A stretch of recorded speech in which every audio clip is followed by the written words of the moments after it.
engkau adalah orang pertama yang akan menyusul di antara keluarga. Engkau adalah orang pertama yang akan bersama dengan engkau. Engkau adalah orang pertama yang akan menyusul aku dari keluargaku. Inilah masa-masa terakhir. Aku akan bersama dengan kalian. Wa ma Muhammadun illa rasul. Kalau dia ketuk pintu itu tidak ada lagi yang keluar. Bagaimana mungkin dia sanggup dari sana? Dia tinggalkan kota tadi.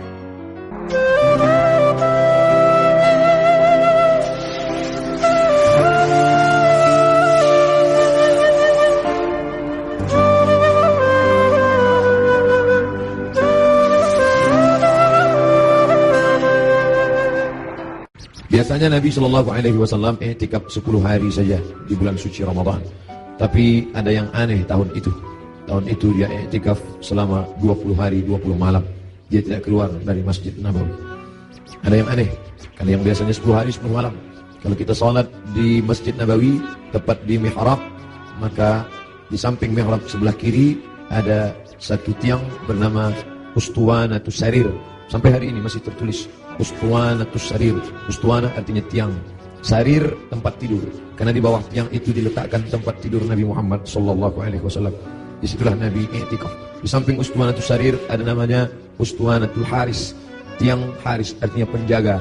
Disitulah tegaknya penjaga Nabi, yaitu Sayyidina Ali ibni Abi Thalib radhiyallahu anhu. Di Ustuwanatus Sarir itulah sahabat melihat ketika Nabi terjaga dari tidurnya, bangkit dari berbaringnya, nampak berbekas di pundaknya, yaitu bekas anyaman pelepah korma yang dijadikan sebagai alasnya. Lalu sahabat ingin membelikannya kasur yang empuk, firash, permadani yang lembut, tapi Nabi mengatakan itu tak layak bagiku. Biarlah aku berada di atas anyaman pelepah korma ini saja, berbekas di pundak kulit yang lembut.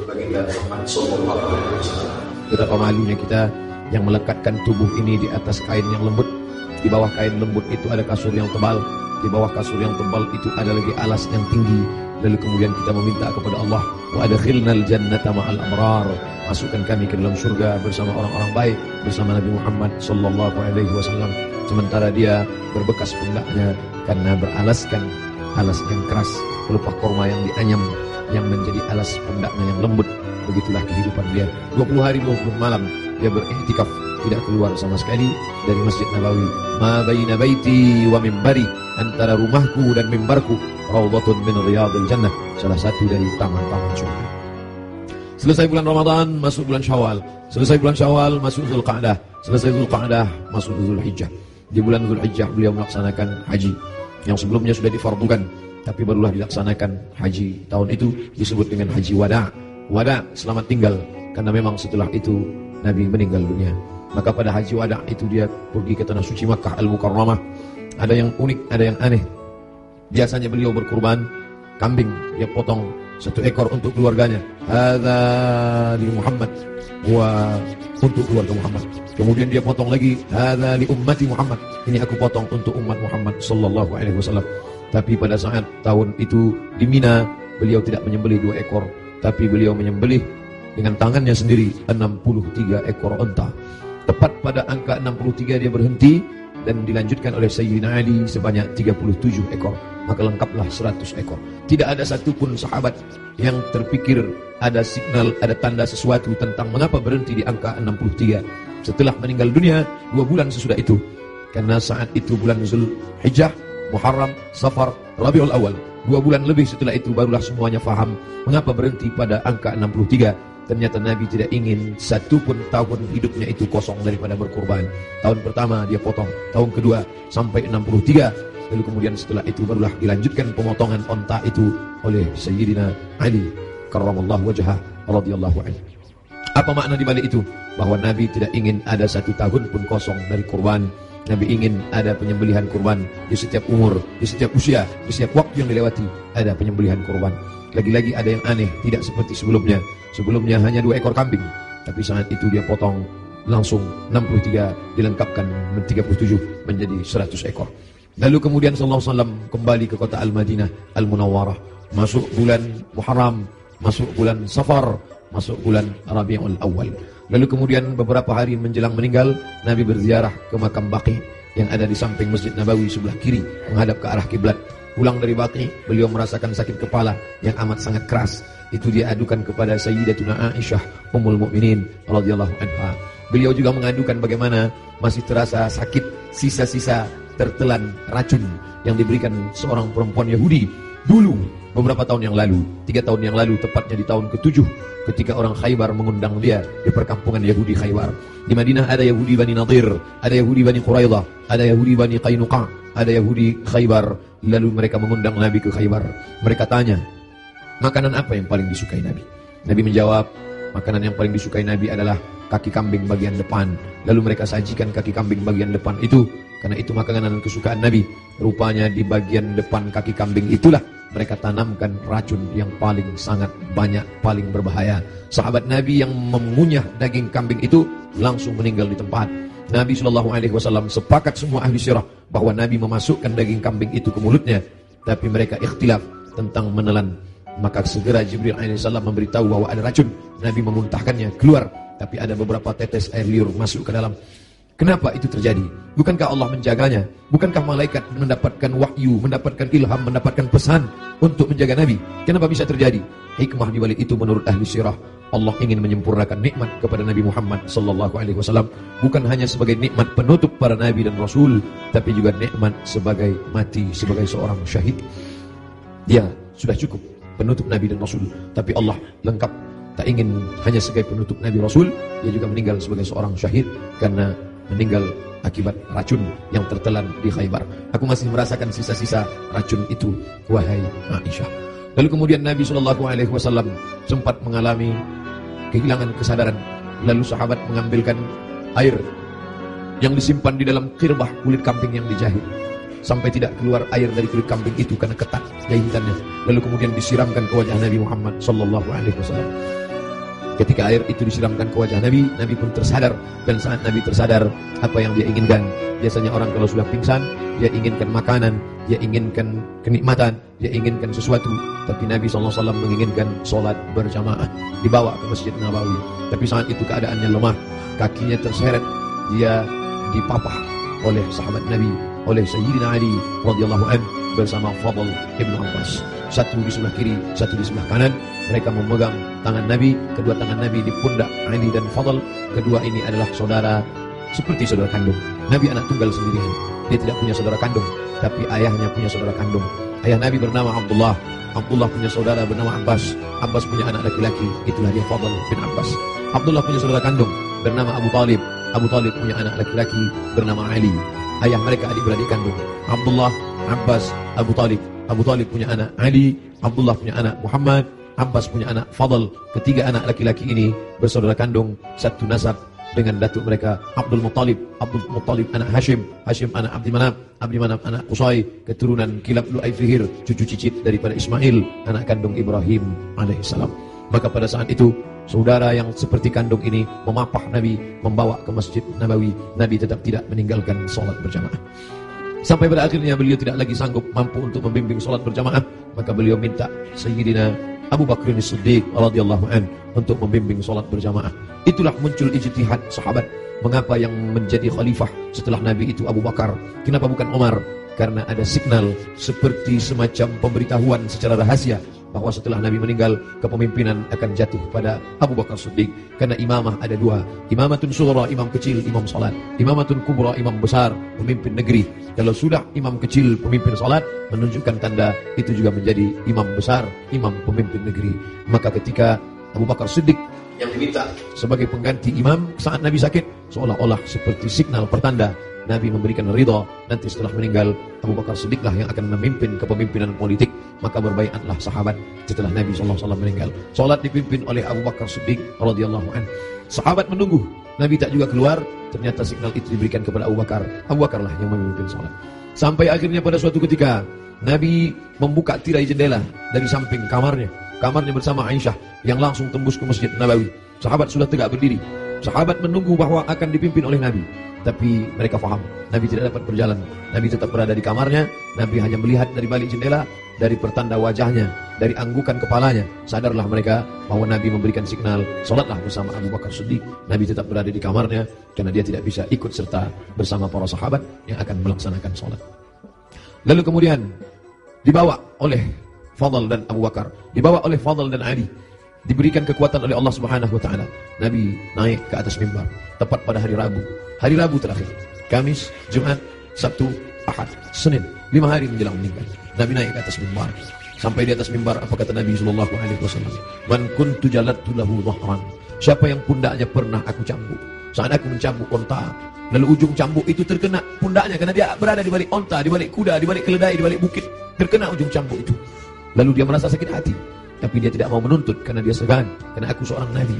Man kuntu jalattu lahu dhahran. Siapa yang pundaknya pernah aku cambuk, hadza dhahri, ini pundakku. Ini pundak Muhammad. Falyastaqit minhu, silakan balas. Sahabat semua terdiam.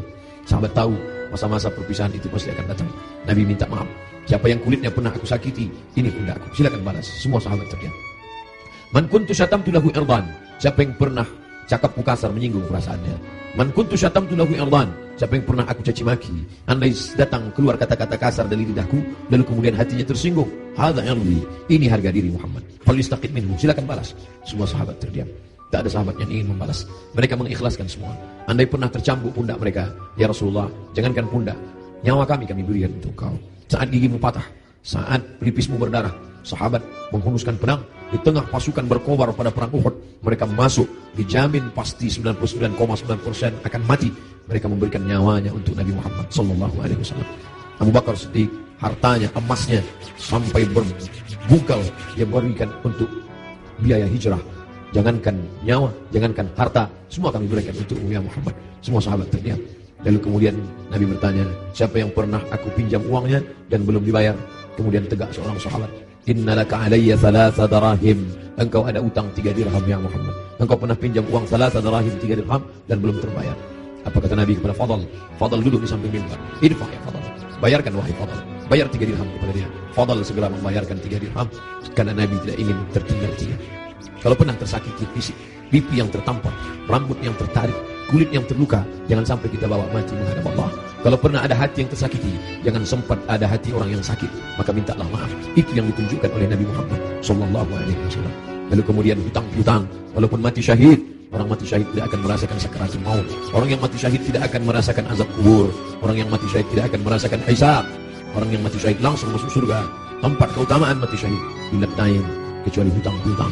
Nabi Sayyidul Anbiya'ul Mursalin pun tidak ingin ada hutang-hutang. Maka dia minta kepada Fadl, idfa' ya Fadl, bayar wahai Fadl.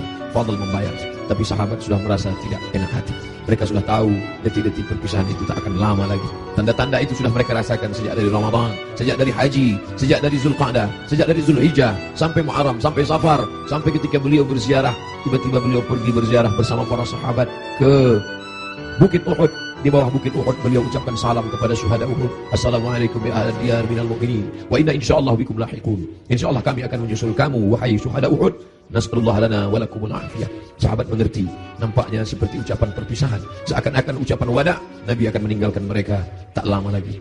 Lalu kemudian sampailah mereka melihat sakitnya Nabi. Akhirnya dia terbaring dan dia memilih kamar bersama Aisyah karena kamar itulah yang paling dekat dengan mihrabnya, hanya lebih kurang 22 meter saja. Di sini mihrabnya, di samping mihrab mimbarnya, di samping kiri menghadap ke kiblat, di situlah kamarnya. Antara jarak yang begitu dekat. Biasanya Bilal mengetuk pintu karena Nabi salat qabliyah di kamar. Nabi tidak salat qabliyah di dalam masjid. Nabi salat qabliyah di kamar. Bilal biasanya mengetuk pintu, bertanya, sudah bolehkah iqamat wahai Rasulullah? Kalau Rasulullah mengatakan aqimis shalah, iqamatlah Bilal. Barulah Bilal berani, Allahu akbar, Allahu akbar. Asyhadu an la ilaha illallah, asyhadu anna Muhammadar Rasulullah. Hayya 'alas shalah, hayya 'alal falah. Qad qamatis shalah, qad qamatis shalah. Allahu akbar, Allahu akbar. La ilaha illallah. Tapi hari itu tidak ada signal dari Nabi karena Nabi berada di kamar. Di papah pun tak juga sanggup berdiri. Sampai akhirnya datanglah Sayyidatuna Fatimah masuk ke dalam kamar Nabi sallallahu alaihi wasallam. Nabi membisikkan sesuatu ke telinga Fatimah. Fatimah tersenyum. Nabi membisikkan sesuatu ke telinga Fatimah. Fatimah bersedih. Kelihatan dari raut wajah Fatimah ada sesuatu yang tidak menyenangkan. Nabi berbisik sesuatu ke telinga Fatimah. Fatimah tersenyum. Di saat yang sama terlihat wajahnya seperti gembira mendengar sesuatu. Setelah itu berlalu, lalu Aisyah bertanya kepada Fatimah, apa yang dibisikkan wahai Fatimah? Kata Fatimah, tak lama lagi masanya. Tak lama lagi masanya aku akan menghadap Allah SWT. Inilah masa-masa terakhir. Aku akan bersama dengan kalian. Kenapa Fatimah tersenyum? Karena Nabi berbisik, engkau adalah orang pertama yang akan menyusul di antara keluarga. Engkau adalah orang pertama yang akan bersama dengan engkau. Engkau adalah orang pertama yang akan menyusul aku dari keluargaku. Ucapan Nabi itu benar. Tidak ada yang lebih daripada itu. Bahwa setelah Nabi SAW meninggal 6 bulan lamanya, tak lama, hanya 6 bulan saja setelah itu, Sayyidatuna Fatimah menyusul Nabi Muhammad SAW. Anaknya dikatakan Nabi, Innal Hasan wal Husain Sayyida Syababi Ahlil Jannah. Sesungguhnya Sayyidina Al-Hasan, Sayyidina Al-Husain adalah 2 pemimpin pemuda surga. Pemuda-pemuda yang salat subuh ini, pemuda-pemuda ahli surga ini akan dipimpin oleh Sayyidina Al-Hasan, Sayyidina Al-Husain. Fatimah, Sayyidatu Nisa'i Ahlil Jannah, perempuan-perempuan yang hadir di majlis ilmu ini, perempuan-perempuan salihah yang hidup bersama kita saat ini, mereka akan masuk surga dipimpin oleh Sayyidatu Nisa'i Ahlil Jannah, yaitu Khadijah, yaitu Sayyidatuna Fatimah, buah pernikahan Nabi dari Sayyidatuna Khadijah Al-Kubra.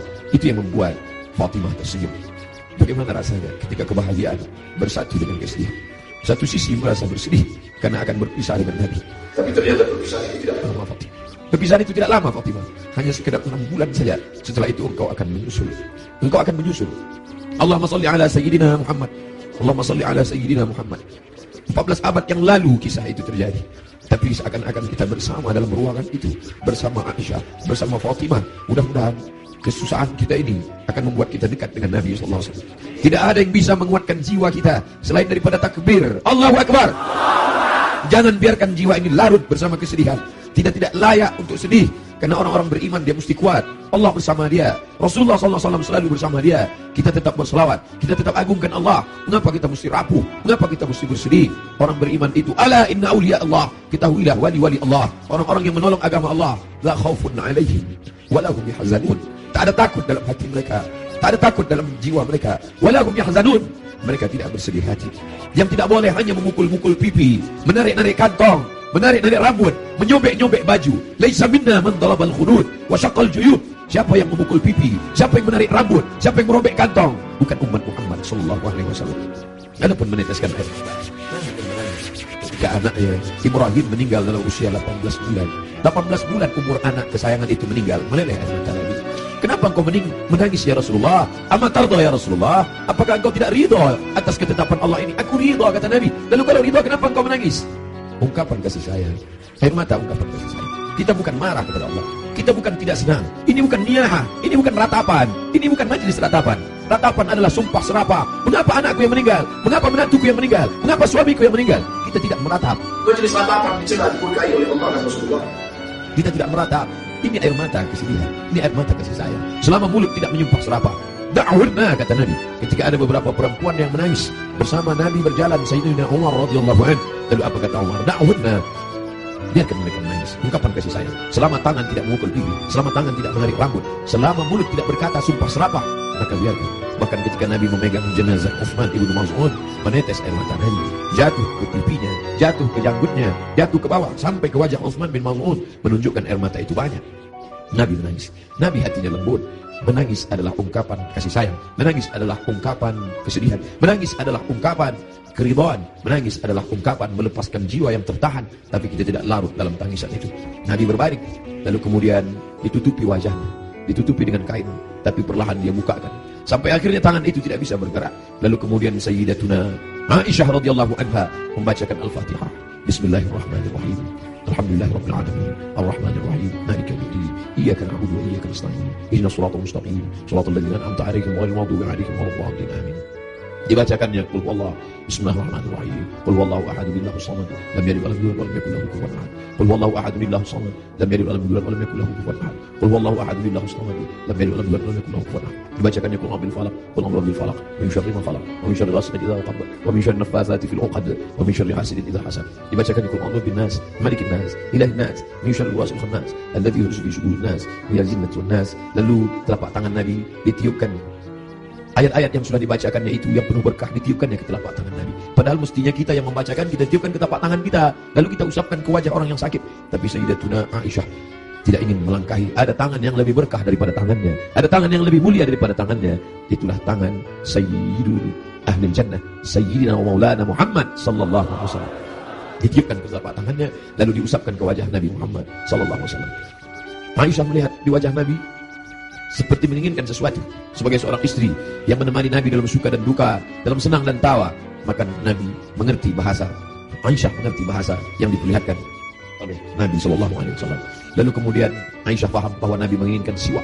Nabi suka kepada siwak. Laula an asyqa ala ummati, kalau tidak memberatkan bagi umatku, la amartuhum bisiwak, pasti aku perintahkan mereka bersiwak inda kulli shalah, dalam setiap salat.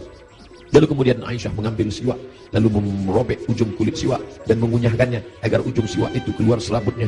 Lalu kemudian diberikan, diletakkan ke bibir Nabi SAW. Air liur terakhir yang bersatu dengan mulut Nabi SAW adalah air liur yang digigitkan oleh Sayyidatuna Aisyah ke ujung siwak, lalu diberikan. Tampak senyum di wajah Nabi SAW. Makin lemah. Hari Senin, saat yang amat sangat menyedihkan, Nabi makin lemah. Nabi berkata, apa kata Nabi SAW? As-salah, as-salah, as-salah, as-salah. Salat. Wa ma malakat aymanukum. Dan budak hamba sahaya. As-salah, simbol tentang hubungan hablum minallah. Jangan pernah putus. Jangan pernah putus salat. Jangan tinggalkan salat. Jangan tinggalkan masjid. Pesan Nabi itu, kita tidak hanya sekedar larut meneteskan air mata, tapi juga kita menjalankan sunnah Rasulullah SAW. Beginilah ramainya umat Muhammad SAW. Wahai Abdul Samad, mereka datang bukan karena engkau. Wahai pengurus masjid, mereka datang bukan karena engkau. Mereka datang karena ingin melaksanakan pesan terakhir Nabi, as-salah, as-salah, as-salah. Salat. Wa ma malakat aymanukum. Hamba sahaya. Orang yang paling lemah, rendah levelnya, budak hamba sahaya. Nabi tidak mengatakan jaga ibumu, karena kalian pasti menjaga ibu kalian. Jaga ayahmu, karena kalian pasti menjaga Allah kalian. Jaga istrimu, karena kalian menjaga. Tapi ada orang yang paling lemah, paling rendah, budak hamba sahaya. Jangan kalian sia-siakan. Jangan kalian hardik. Jangan kalian susahkan mereka. Jangan kalian buat mereka seperti kuli. Jangan buat mereka. Nabi mengajarkan membebaskan budak hamba sahaya. Akhirnya hari ini tidak ada lagi perbudakan, tidak lagi hamba sahaya, tapi pembantu-pembantu kalian. Jangan kalian makan gajinya. Jangan kalian makan titik puluh keringatnya. Supir kalian, security kalian, orang yang menggali parit untuk mencari makan, pekerja kalian. Sampai hati kalian makan titik puluh keringatnya. Sampai masanya nanti mereka lebih mulia daripada kalian, dan amal salat kalian, puasa kalian akan habis diambil. Atadruna mal muflis, tahukah kamu siapa itu orang yang bangkrut? Siapa itu ya Rasulullah? Mayati yaumil qiyamati bi salatin, orang yang datang menghadap Allah dengan salat yang banyak, wa siyamin, puasanya banyak, wa zakatin, zakatnya banyak, haji umrahnya banyak, tapi dia sudah menganiaya orang lain. Qad syatama hadza, mencaci maki si fulan, wa daraba hadza, menempeleng si fulan, wa akala mala hadza, memakan harta si fulan, wa syatama hadza, mencaci maki si fulan. Mereka akan datang menuntut di hadapan Allah. Nabi berpesan, as-salah, as-salah, jaga salat, jaga salat, jangan tinggalkan salat. Wa ma malakat aymanukum, budak kalian, hamba sahaya kalian. Hari ini tidak lagi ada hamba sahaya, tapi ada orang-orang lemah di sekitar kita. Anak yatim di antara kalian, jaga. Fakir miskin di antara kalian, jaga. Janda-janda tua, suaminya sudah meninggal, hidup sebatang kara, anaknya tidak lagi ada. Jaga, jangan sampai mereka kelaparan. Mereka orang-orang yang al-mustad'afun, orang-orang lemah, berada di bawah kekuasaan kalian. Maka tolong bantu mereka. Apa kata Nabi SAW sebelum dia meninggal? La'anallahu yahud wan nasara. Allah melaknat Yahudi dan Nasrani. Kenapa? Ittakhadhu qubur anbiya'ihim masajid. Mereka menjadikan kubur nabi-nabi dan orang soleh di antara mereka robah menjadi masjid. Mereka robah menjadi tempat ibadah. Nabi melarang. La'anallahu yahud wan nasara. Allah melaknat Yahudi dan Nasrani. Ittakhadhu qubur anbiya'ihim masajid. Alhamdulillah, sampai hari ini tidak ada satupun orang Islam di dunia ini yang meratakan kubur dengan tanah, lalu di atas kubur itu dibangun masjid sebagai tempat ibadah. Tidak ada. Di bawah lantai ini tidak ada kuburan. Andai ada kubur di bawah lantai ini, maka kita sudah melanggar peringatan terakhir. Detik-detik menjelang Rasul meninggal, biasanya orang meninggal akan menyampaikan pesan-pesan penting. Hari itu dia lepaskan semua. Budak-budak hamba sahayanya dia merdekakan semua. Tombaknya, pedangnya, baju besinya dia wakafkan semua fisabilillah. Tidak ada yang melekat pada tubuhnya. Dia ingin mati menghadap Allah Subhanahu wa taala dalam keadaan bersih sebersih-bersihnya. Tapi pesan-pesan ini penting. Dia tidak ingin ada orang membangun makam menjadi tempat ibadah, lalu kemudian orang beribadah di sana, sholat di atasnya. Adapun ada makam di samping kiri masjid, di samping kanan masjid, ada dinding, ada jalan, maka itu tidak termasuk menjadikan makam sebagai masjid. Yang dilarang hanyalah meratakan makam, lalu dibangun masjid di atasnya. Laknat Allah, laknat Rasulullah kepada mereka yang melakukan itu. Dan kita tidak ada satupun yang melakukan itu. Masjid kita bersih daripada ini. Sampai akhirnya saat petang hari, Nabi mulai mengatakan, apa kata Nabi SAW? Ma'an nabiyyin, was-siddiqin, was-syuhada, was-salihin, wa hasuna ulaika rafiqa. Ma'an nabiyyin, akan bersama dengan para nabi. Adam, Idris, Nuh, Hud, Saleh, Ilyas, Ilyasa, Zakaria, Musa, Yahya, Ayub, Sulaiman, Zulkifli. Mereka sudah lama menantikan saat Isra Mi'raj bertemu di langit pertama, bertemu di langit kedua, bertemu di langit ketiga. Bahkan wa antal imam, engkau yang menjadi imamnya saat salat di Masjidil Aqsa. Tapi ini pertemuan Pertemuan bukan antara hidup dengan mati, tapi pertemuan antara orang yang sudah meninggalkan kehidupan. Ma'an nabiyyin, akan bersama dengan para nabi. Wasiddiqin, akan bersama dengan para siddiqin, orang-orang yang benar. Wasyuhada, akan bersama dengan orang yang mati syahid. Wassalihin, akan bersama dengan orang-orang yang soleh. Wa hasuna ulaika rafiqa, mereka itulah sebaik-baik teman. Kalian sahabat-sahabat, kalian adalah orang-orang baik, tapi aku akan bertemu dengan orang yang lebih baik. Siapa dia? Para nabi, wasiddiqin, wasyuhada, wassalihin. Puncaknya, kalimat panjang itu tak lagi keluar dari mulut Nabi, tapi mengatakan Allahumma birrafiqil a'la, akan bersama dengan Allah yang maha tinggi. Tidak ada lagi. Tadi bersama sahabat, bersama istri, bersama anak, bersama Sayyidatuna Fatimah, bersama Sayyidatuna Aisyah, tapi hari ini sudah lebih tinggi lagi, bersama para nabi, bersama siddiqin, bersama syuhada, bersama salihin. Tapi setelah itu hanya tinggal satu, Allahumma birrafiqil a'la, bersama Allah Subhanahu wa taala. Nampak perlahan roh itu keluar dari jasad Nabi sallallahu alaihi wasallam di kamar yang agung dan mulia, di tempat yang mulia antara kamar itu dan mimbar. Ma baina baiti wa mimbari raudhatun min riyadil jannah. Meninggallah Nabi Muhammad sallallahu alaihi wasallam. Inna lillahi wa inna ilaihi raji'un. Sampai berita itu kepada sahabat.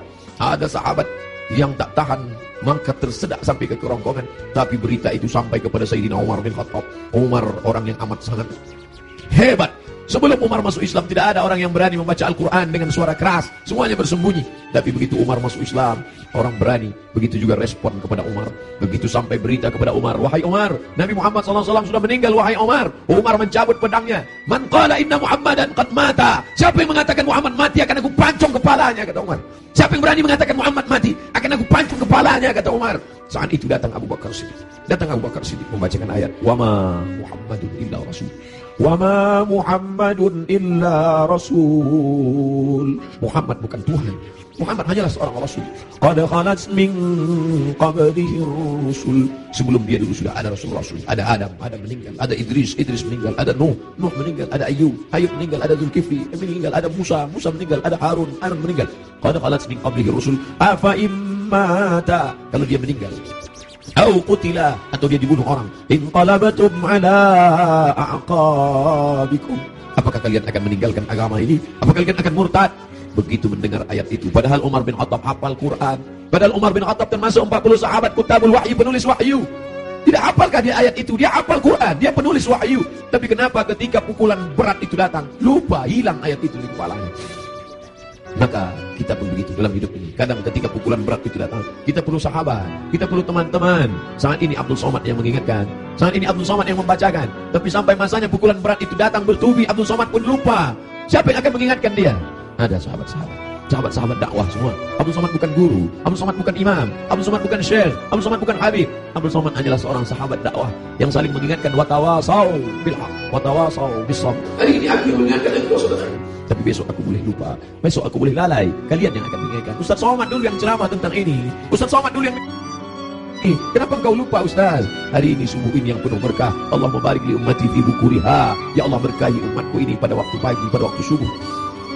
Lalu kemudian berita itu sampai kepada Umar. Umar tak dapat menguasai jiwanya. Ternyata cinta mengalahkan ayat. Ternyata cinta mengalahkan semuanya. Tapi ada orang tua yang sanggup membuat pedang itu terjadi. Bagaimana dengan sahabat yang lain? Bilal tidak sanggup tinggal di kota Al-Madinah Al-Munawwarah. Bagaimana mungkin dia bisa sanggup tinggal di sana? Setiap subuh dia akan mengetuk pintu itu. Dan mulai besok Selasa, kalau dia ketuk pintu itu tidak ada lagi yang keluar. Bagaimana mungkin dia sanggup dari sana? Dia tinggalkan kota Madinah. Bilal tak sanggup memandangkan azan. Bilal pergi ke negeri Syam. Dia tinggalkan kota Al-Madinah Al-Munawwarah. Dia pergi ke negeri Syam. Sampai akhirnya Anas bin Malik pergi, pindah ke Basrah. Anas bin Malik, sahabat yang terakhir meninggal di Basrah tahun 93, tahun 94 Hijrah. Mereka tidak sanggup.